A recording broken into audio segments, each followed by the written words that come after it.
Hey everyone, this is the first video I made all year. Um, it's barely started, but a lot of shit's been going down.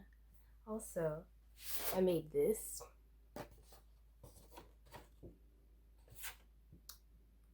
For no reason in particular. What do you think? What do you think? Um, I was thinking about giving him blush and making him cuter. Anyways, so on January 6th, when they were voting uh, to elect uh, Biden, well, they were voting to confirm Biden as president. He's going to be president regardless of how people feel. But some people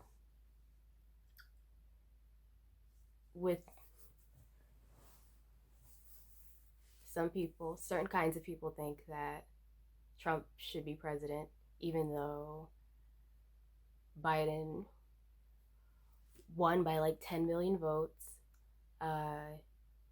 Whether Georgia goes to Trump or not, Biden still won. It doesn't matter.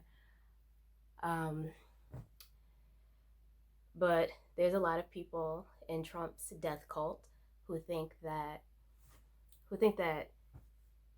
they should be that Trump should still be leader. So they stormed the Capitol, and Trump basically egged that on, though he's gonna talk his way out of it, like he talks his way out of everything.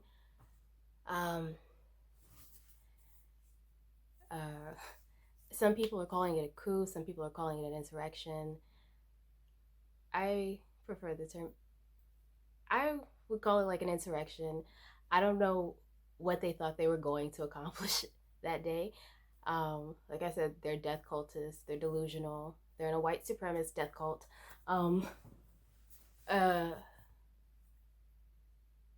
Which is why 4 of them died.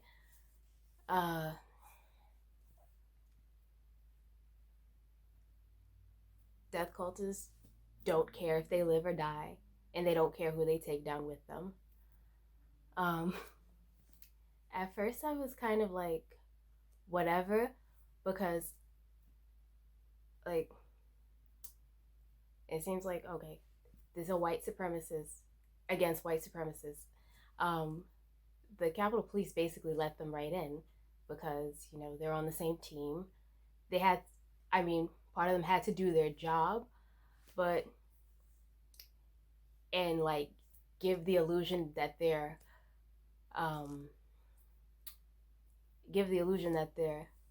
trying to stop all these people from storming the Capitol, but they're on the same side ultimately, which is crazy. Why? Which is kind of why all of those deaths are crazy. like, also, like, these people have no shame. Like, this was like the perfect time to wear a mask, not to like not to protect yourself from coronavirus, which a lot of them think is fake, or like a cold or something, but to just protect yourself from ending up in federal prison. But they're in a white supremacist death cult, and they have white supremacist brain rot, so they don't think the law applies to them. They think they can do whatever the fuck they want, and they kind of were proven right with the Capitol Police just letting them in. They can do whatever the fuck they want. They just went in. And I was thinking, oh no, white supremacists killing white supremacists and killing themselves. Like, some of those were just, they died from medical emergencies. Um, only two of them were like killed. Um, so I'm like, this is white on white violence. Don't involve yourself. Don't get too invested. But at the same time, these are white supremacists. Um, what makes you think that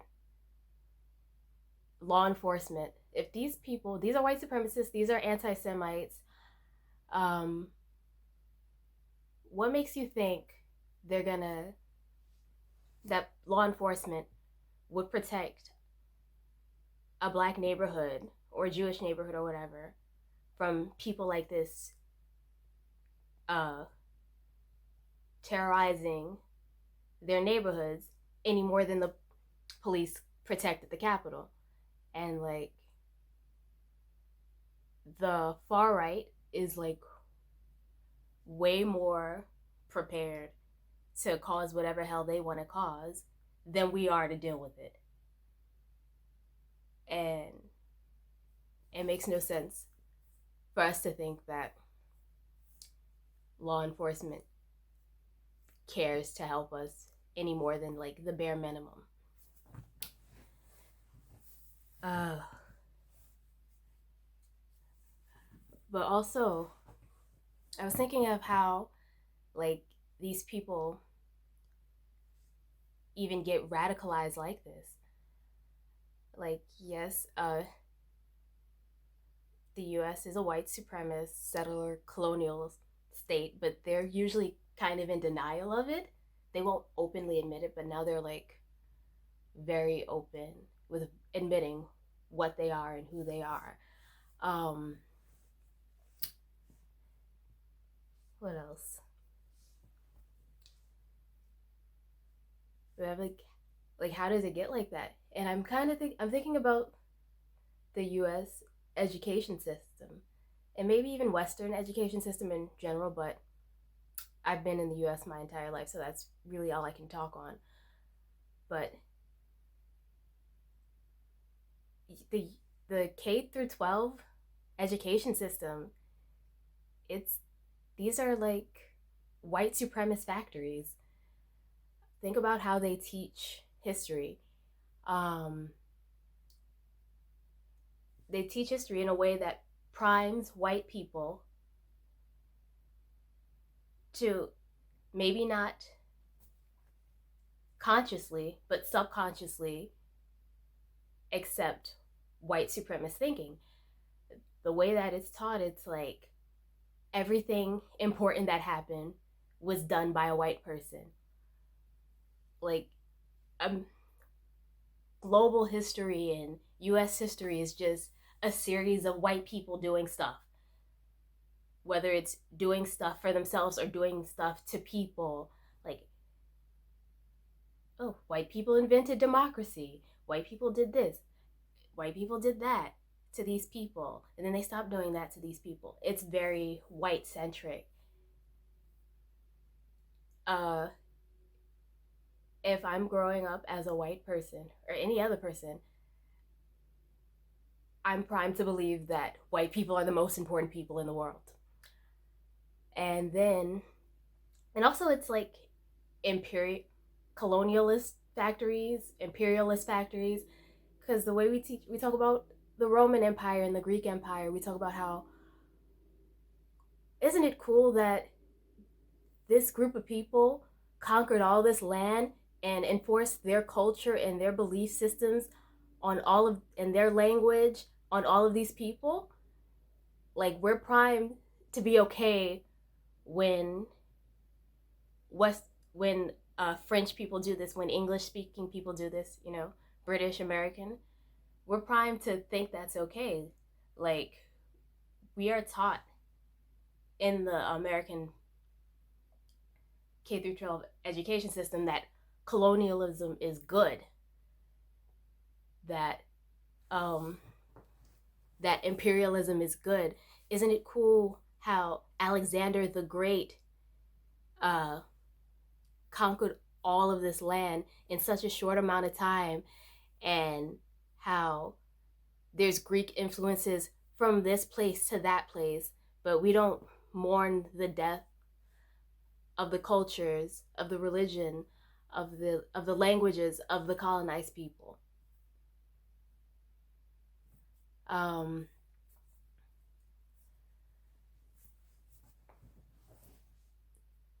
so we have these like as I mean, people of color, children of color are taught these things, and we also internalize people of color also internalize these messages, but we're less likely to just take it at face value because we don't it there's kind of like a dissonance, like we'd have to like accept our own inferiority, and that's kind of hard to do. It's easier to accept your superiority over people.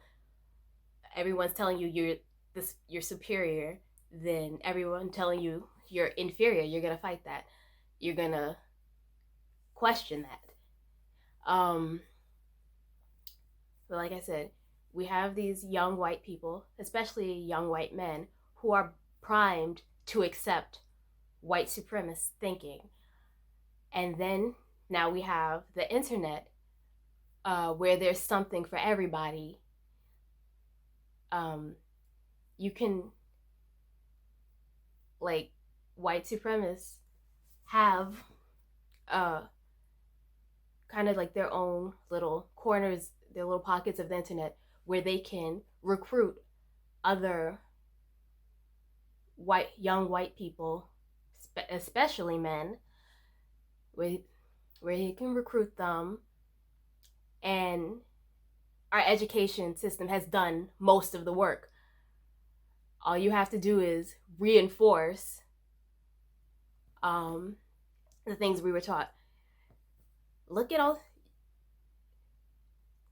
they can say to the young white man who might feel like their life isn't exactly what they thought it would be or what they feel like they're entitled to.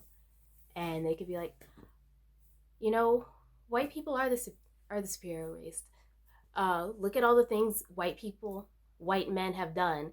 Look at all the things white men have invented. Look at all the land white men have conquered. Look at all the ways that white men have shaped history. Look at our philosophy is the best type of philosophy. Our religion is the superior religion. And like all they're doing is like a white supremacist doesn't have to do a lot of work to recruit more white men into it, because American culture, the American education system has done most of the work. They're just making the quiet parts loud.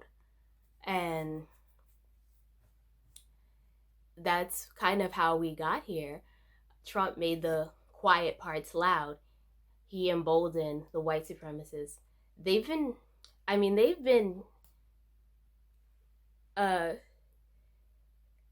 white supremacists have been in the military and law enforcement for decades, and nothing has been done about it.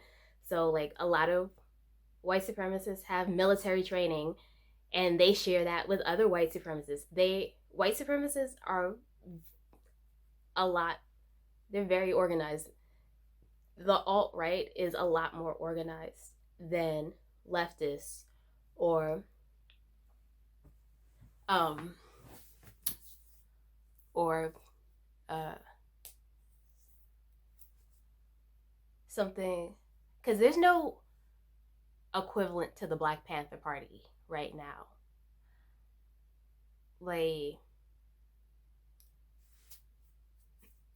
Like people of color are kind of at the mercy of the government right now, because and like a government that's shown again and again that it doesn't care whether we live or die. And because we're not organized, and we're not really allowed to organize. Anytime we do organize, that gets shut down very quickly. Because Kind of like why there's no way, kind of like why there's no Black Panther Party anymore. Um, uh, anyways, that's kind of my thought on the January 6th insurrection. That's probably just the beginning. Um, I don't know, maybe stay your ass in the house. Uh, come inauguration. I know, like, people got to leave their house. They got to make, uh, you know, they got to do things. They got to feed themselves. They got to feed their families. Also, we need people to do things to make society function. We need doctors. We need bus drivers and train conductors and pharmacists and all that shit. Um, but that's it for now. I can't really think of anything. Um,